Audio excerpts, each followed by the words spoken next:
What's up with y'all? Welcome back to Undisputed Champions, where I give you boxing reviews and boxing breakdowns. So we're gonna get into it real quick and fast. Is Jake Paul? We're gonna talk about Jake Paul. Is Jake Paul a real boxer? Is Jake Paul the real deal? That's what we want to know about Jake Paul.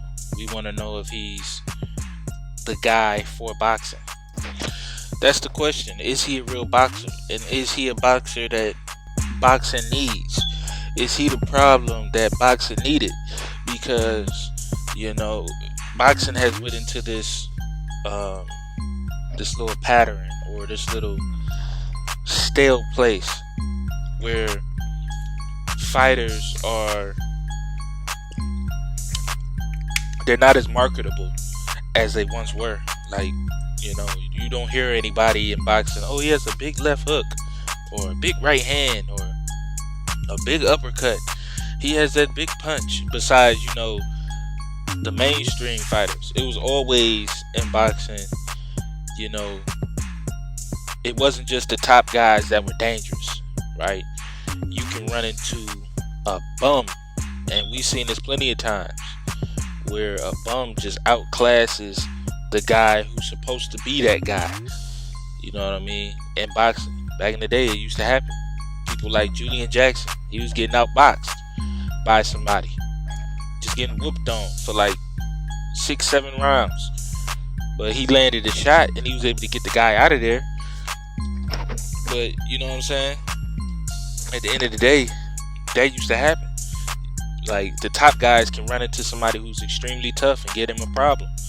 But Jake Paul, is he that guy? Is he a real boxer? I don't think this dude, man. I don't think he's bad for boxing. I think he's actually good for boxing, because the reason why I say this is because he got a whole new set of eyes, and he's pretty much showing boxers on how to build a brand and how to make the most money in boxing. He's showing you. This is a dude who came from Disney, YouTube. He's a YouTuber. He's a Disney star. He little white kid. You know what I'm saying? Come into the boxing game and fight these. The last fighter he fought was Tyron Woodley.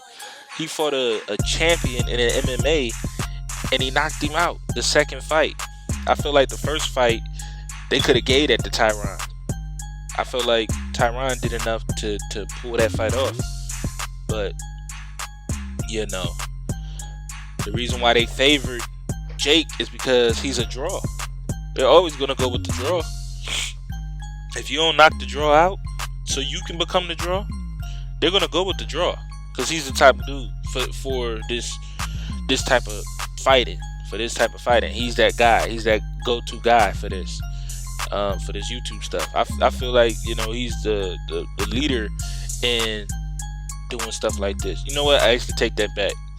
Because Floyd is the leader for doing stuff like this. That's what I'm going to say. But taking these exhibitions and these fights just for purely entertainment. Floyd is the start. But I feel like as far as the YouTube fighting and stuff, Jake is the pioneer for this. But people got their opinions about him. I don't think he's a good boxer by any means. Like, I feel like there were times where Tyron, he got too fatigued. Probably about the second round, I feel like Tyron was just gassed, and he didn't have what it took to get Jake Paul out of there. Jake Paul, he was gassed as well, and they was just doing a lot of holding, a lot of hugging, and they wasn't doing a lot of striking like we usually see in boxers, even at this weight class that they at. I believe they like around 190, 180, or just around that weight. They should be able to throw combinations, and they should be able to throw a lot of punches. But in this fight, they was just hugging. But this shows you, I feel like this should give a greater respect for fighters who really out there putting their life on the line, for people who really out there going all the way out. This should most definitely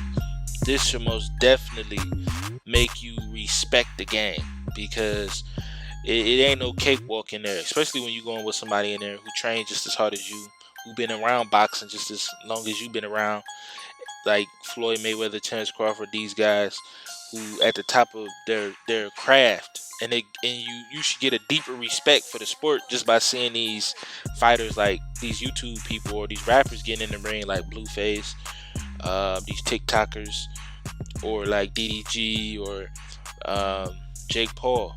It should give you a better respect because it shows you how hard the sport actually is. Boxing is like no other sport besides MMA, and even still, Floyd pretty much shows you the superiority over boxing has over MMA when you take an MMA guy out of his set. But even still, like, fighters are not really like, now they're not really putting people in headlocks and kicking all that much.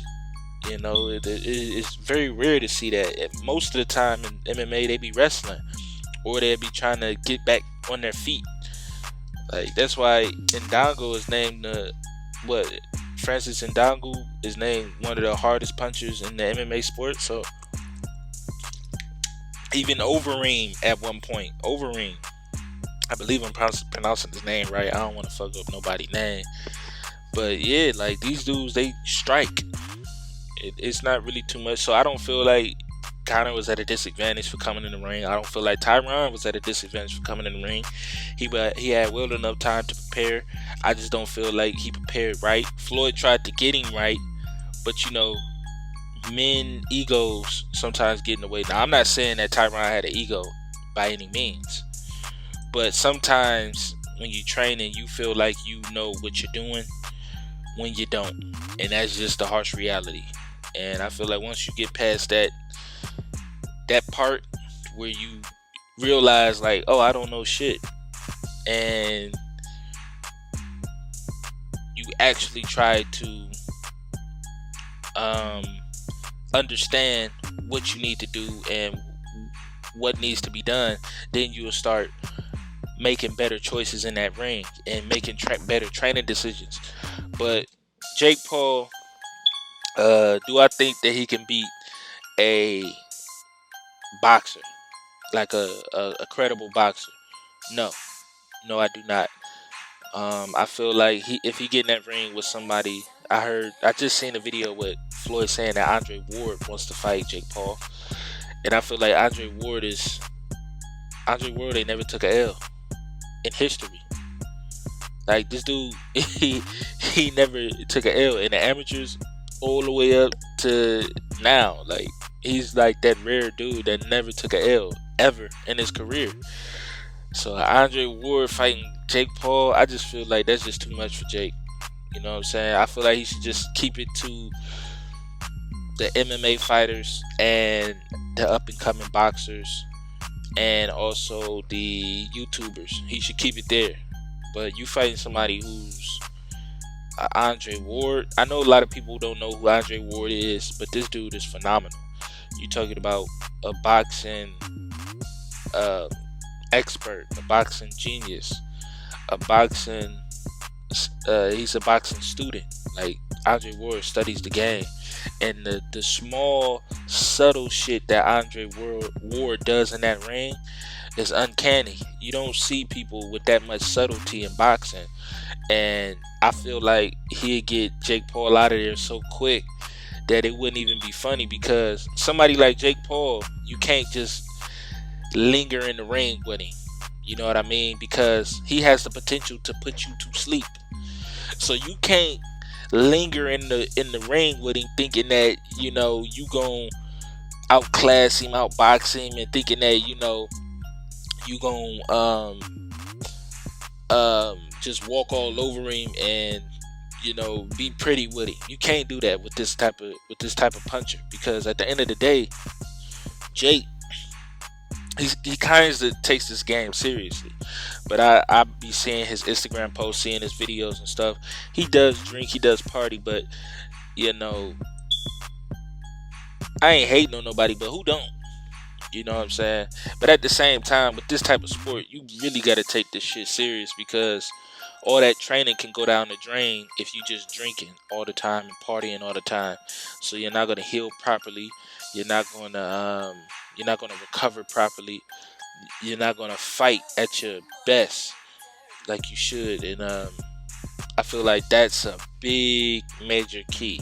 That's a major key in this fight game. And if you don't understand that, then you're gonna end up like the guys that wish they had a second chance at this game. And for him to come into this sport and make the money that he making, and he was only boxing, he just started boxing like when he was 23 or 24, one of the two. And he got a promotion company, and he's making like, just off brand deals and endorsements and all this stuff, and just the business side, he's making $75 million at 24 years old. At 24 years old, y'all. This is crazy. This is a power of a brand. And once you understand that as a boxer, you can capitalize and market yourself like any other boxer in the sport, just like Floyd did. Floyd understood the power of a brand. That's why he created All Access. That's why he created 24/7. That's why Floyd had all these deals to create these things to make his name and his brand more known around the world. I felt like Adrian Broner took advantage of it when he had his shot. You know what I'm saying? So for boxers, get your shit together and start making that Instagram videos, making TikToks, being on social media, just giving your presence, being on certain people YouTube channels like Fight Hype, Fight Hub, The Boxing Voice. They all out there. So to get your name across and abroad. The promoter age is pretty much done, and I believe any fighter's destiny is really in their hands if they really want it to be, and stop letting these promoters take advantage of them. So yeah, that's all I really got for y'all for this video. I'm not gonna hold y'all any longer, but I think he pretty good, cool for boxing, but it's a lot that he got to work on. It's a lot that he need to touch up on, but we'll just see how his career goes. You know what I'm saying? All right, I appreciate y'all. This has been what it's been. You know what I'm saying? Thank y'all for coming back. Thank y'all for supporting. Love y'all. Like, comment, subscribe. And I'm gonna see y'all when I see y'all. Peace.